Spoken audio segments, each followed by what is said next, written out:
Hi everyone, welcome to Legal Limelight. Today we have Justin Macari, the founder and lead extraordinaire tax accountant in Web3.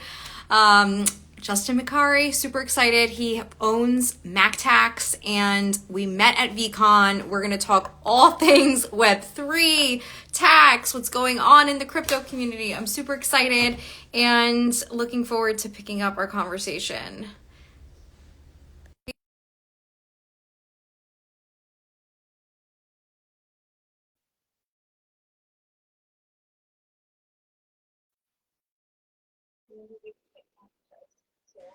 Hey Francesca, how are you? Give me 1 second, sorry. I've been having problems with my Instagram.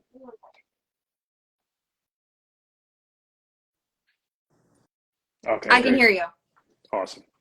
Happy to be here. I was looking forward to this since VCon.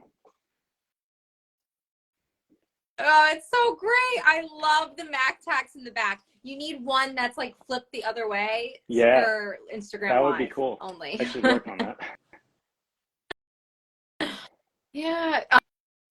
Well, I gave a quick introduction of you. For those of you that don't know, Justin and I met at VCon. He was one of the legal speakers, and I literally only flew out for the legal panel, which is so strange because it was a great conference, but I have two small kids. But there's so much going on in this space right now in the legal, tax, professional community when it comes to Web3. So, Justin, tell us a little bit about what you do in the Web3 community, and we'll go from there. But I have Sure, so much to pick your absolutely. brain So on. yeah, there's been a lot going on in the crypto world. It's been up, down, left, right, sideways.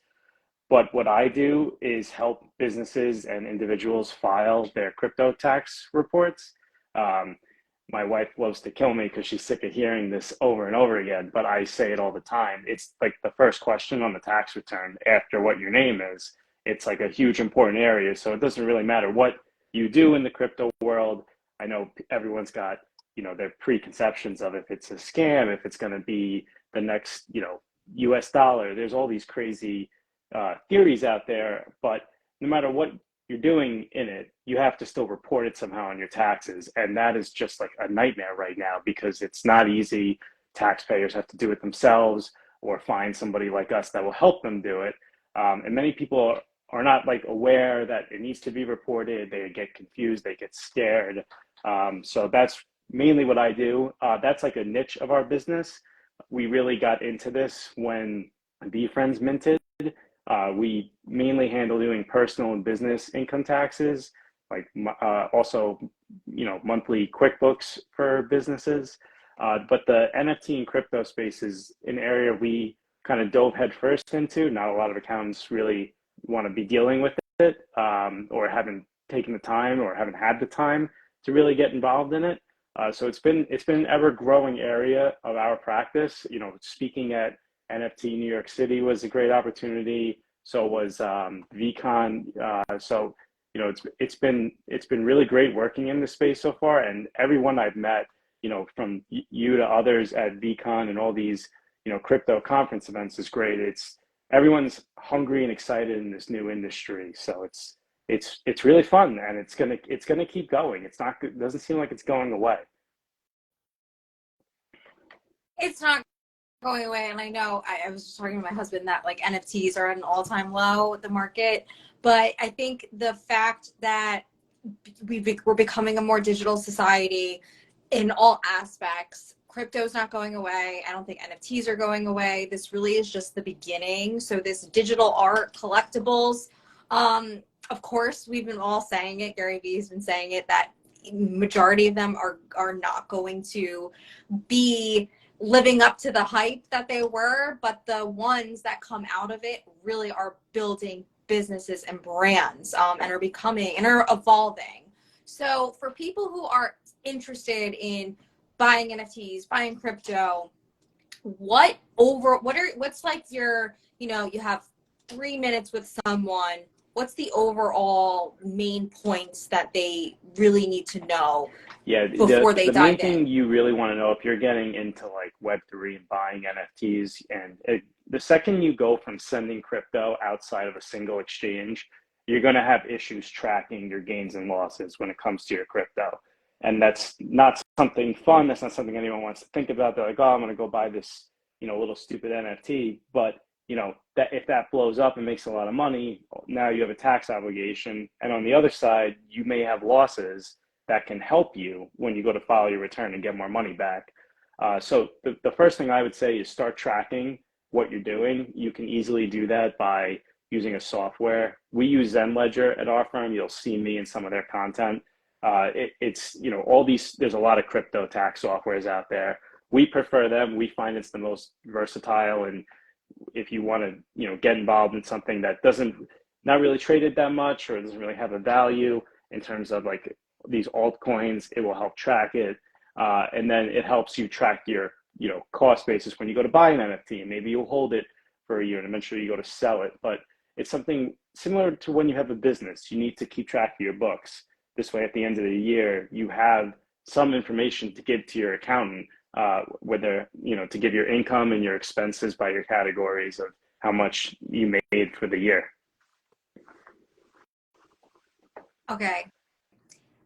For people who have never invested before, do you have any tips for them who are looking to invest but are in this good spot? Because I know like we have to work backwards when we started buying a lot of NFTs, and everything you said is like, if you're watching this live or the recording, hopefully you're taking notes, because either you need this or you can relay the information to your clients, lawyers out there too. So, but specifically for the people who are new to this and are really scared because they think, oh my gosh, it's a security and there's all these crazy tax implications or securities implications. Do you have any advice to people who are just beginning or curious about and interested to invest in crypto or NFTs? It depends what angle you're coming at it from. So if you're starting like an NFT project, there's a lot of, you don't want to be classified as a security concern, where that's where I would say go talk to your attorney,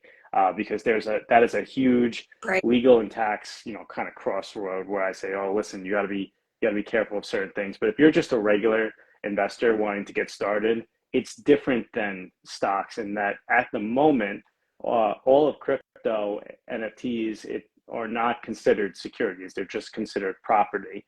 Some NFTs may be considered collectibles, which are art, but either way, they're still not, their capital gains and losses similar to stocks, but they're not considered securities, which means there's more tax planning opportunity at the moment, but there also is more tax obligation in tracking what you do. Someone who's getting started, I would say just download Coinbase, download MetaMask, and get started with $5. You can buy fractional shares. Just buy $5, send it to your MetaMask.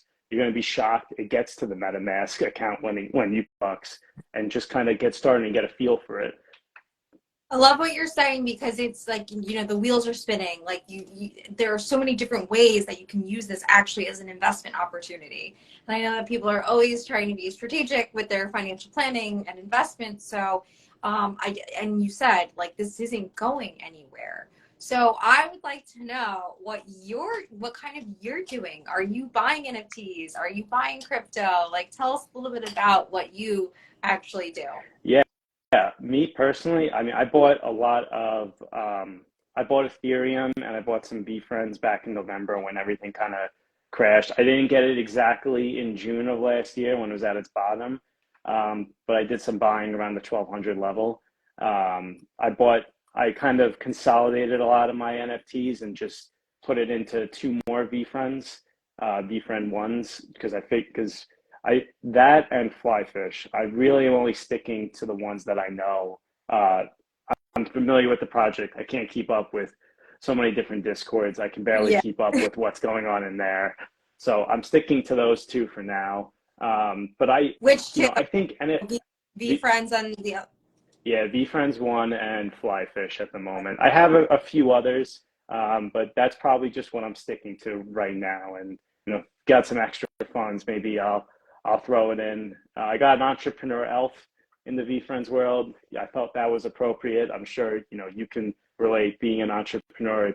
We were talking a little bit about at VCon, leaving a big firm and going out and, building something. So I always wanted that. When VFriends minted out, that was one that really blew up in value. And I missed getting it. I was waiting for the price to drop by like 0.3 ETH, 0.03 ETH, and what a mistake that was. So now at least I got it. I'm happy I have it. What about you? Are you buying right now? Yeah, so we bought a lot, and I do, because I'm a lawyer, I need to say that none of this is financial advice or investment advice, and obviously this is a conversation. So we are World of Women owners and VFriends and Atom Bomb Squad. My husband really got into it, who you spoke with, and who everyone here knows because we work together. So he was the one that got into it, and basically, like, during the winter was just saying, oh my gosh, Francesca, this is like the absolute intersection of intellectual property, art, culture, crypto. Like, finance. It was so it really blew our minds.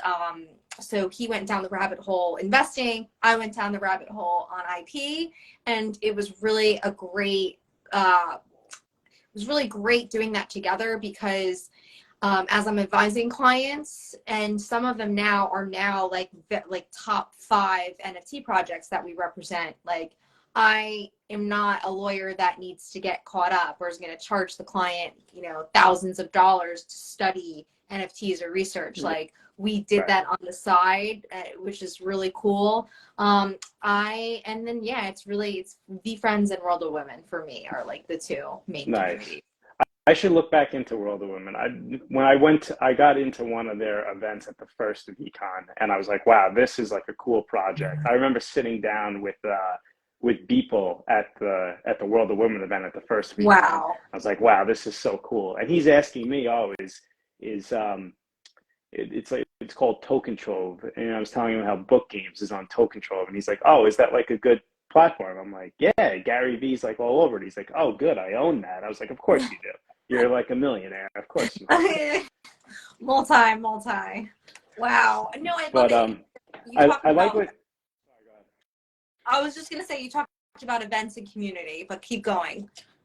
I like how you said too, where you're an attorney who you played in the space, like you invested, you've seen what goes on, like you're kind of getting that experience on your own. And I felt that way with doing people's crypto taxes as well. Like when I see, you can look at the blockchain, you can look at the transactions in Zenledger, but unless you're actually doing it, I feel you truly don't get what's going on until you really start to invest and buy in crypto. And even if it is like $5, at least you see the mechanics of what is a fee on the blockchain, what's like a self-transfer between wallets and other transactions like that.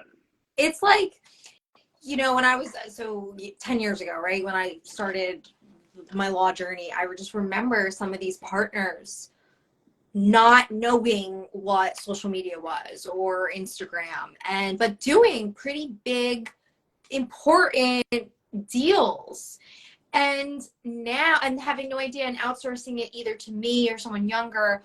And now what I'm seeing though is the gap is so big and vast. So any professional who thinks that they could ignore this and either outsource it to younger people or, just think it's a fad and wait, like, you're missing the boat. And I say the same thing for like CEOs and executives. You can't outsource this. You can't rely on other people. You really need to get your hands dirty yourself and understand. You don't need to be an expert on it. We don't understand, at least I don't understand the way the internet actually works, but I understand the internet at a general consumer level. And so you know how to use it.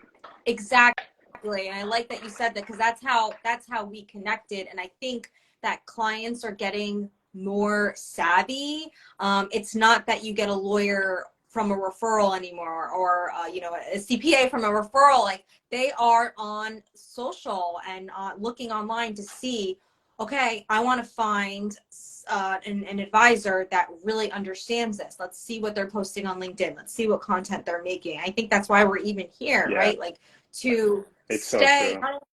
not only to stay relevant, but like I want prospective clients to know how I speak and talk, because if I'm not a right fit, I'm not a right fit. But if I am the right fit, then great. We've vetted that, we've gotten past that, and now we can like work together. Yeah, if you told people 5 years ago, oh, like how much of our business has come from people in Discord or people on social media, like they wouldn't even believe it, or they think, oh, it's like a scam. But so much of, you know, the networking comes from that. And you meet one person and they appreciate it and they're like, oh, I know somebody working in crypto. I know an attorney, I know an accountant working in crypto. Oh, by the way, they can handle your contract. They can handle your regular business tax return, and all of a sudden it is a huge opportunity. And I do think, like you said, I do think they are missing the boat. I think people get caught up in what the hot headline is. Now it's AI, but you know, crypto and NFTs haven't gone away. There's a lot of building going on. There's people building big businesses in this space. There's people incorporating NFTs and crypto into their small business and using it functionally, like the same way businesses have used social media. And all of a sudden, you know, social media becomes this huge multi-billion dollar industry 10 years later. When that started, that was like a fad too. So people, it gets hot, it gets in the news. People forget about it because they think they're not getting rich quick. But there's people from being at VCon, being at Consensus, being at NFT in New York City. I've seen people there. No one's left. Everyone who's serious is stuck Yeah. around. The only people who have left are the people, you know, flipping, you know, NFTs for a quick buck. I think, you know, if you think about it, I do the comparison where the internet was in the 1990s, right? So the internet was invented. Facebook wasn't invented the year that the internet was invented. There was all these like the dot-com boom. So people tried to build e-com sites, and just like with NFTs, you know, a huge majority of them did burst, that bubble burst. But the ones that really stayed, that saw the opportunity, saw the vision, and took their time with it, created Facebook, created Amazon, created, you know, eBay. So all of these mega Right. brands and businesses came out of it. And I think we're starting to see that, but it really is just the beginning. Yeah, it definitely is just the beginning. And getting back to, you know, what we were starting with, if somebody's in crypto for flipping and making a quick buck, that's fine too. But it's all you can't. You're not in a vacuum. You're not. You know, it's a public blockchain. You need to consider all of your legal aspects and all of your tax aspects. This isn't. People think crypto. It's like, oh, it's the dark web. Yeah. No, it's actually It's a the opposite. It's a public ledger. public blockchain. Yeah, like if people can figure out your email address, they can follow and trace all of your transactions. Like it's actually really easy to do once you understand what's going on. So Yeah. I know they're working on all this other stuff like zero knowledge protocol and everything. So we'll see where the space goes. But for now, it's a public ledger, so it's not, you're not operating in a vacuum where no one can see what you're doing. And obviously, like, you don't want to mess around with taxes. So Justin, if and because you do Web3, crypto, and just traditional tax, I think if anyone has any questions, you should definitely reach out to Justin. What's the best way that people can get in touch with you, Justin? They can reach out to me over email. My email, we can put it up after. It's jmacari, Macari at mactaxcpa.com. I also have a Discord. You can join it. It's MacTaxCPA. You can come and ask a question. We answer general questions in there to try and help people out. Or just follow us on social media, MacTaxCPA. Amazing. Thank you so much, Justin. This was awesome. Yeah, this was And great. Happy to join. Happy to do this. I'll see you at NFT NYC for Yeah. sure. Yes, we'll see you there. Awesome. Well, thank you, everyone. This was Legal Limelight. You can follow and watch every Thursday at 1 o'clock Eastern Standard Time, and we'll see you next week. Bye. All right.